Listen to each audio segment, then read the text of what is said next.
ایک سوال پوچھا گیا ہے کہ اگر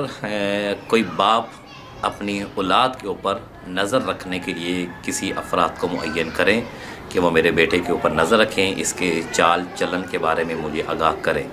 تو آیا یہ کوئی غیبت کے زمرہ میں تو نہیں ہے یا کوئی راز افشا کرنے کے معنی میں تو نہیں آتا؟ کیا باپ کو اختیار ہے یہ سب؟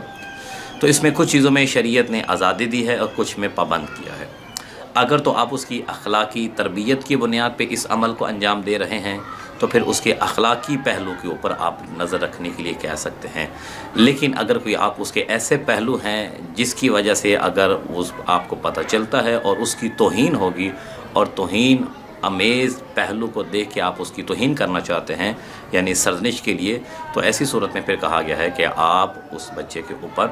نظر نہیں رکھیں گے کہ جس کی وجہ سے آپ اس کے امور دیکھیں، اس کی توہین کریں یا اس کا تمسخر اڑائیں۔ تو اس صورت میں پھر جو ہے آپ کسی کو نہیں کہہ سکتے کہ اس کی جو ایک انٹرنل زندگی کے ایشوز ہیں اس کے اوپر کوئی نگاہ رکھے۔ اس سے مطابق آپ کا بھی کوئی سوال ہو اس سے ملتا ہوا تو آپ ہم سے پوچھ سکتے ہیں۔ واٹس ایپ نمبر نیچے دے دیا گیا ہے، انشاءاللہ آپ کو مفصل جواب دیا جائے گا۔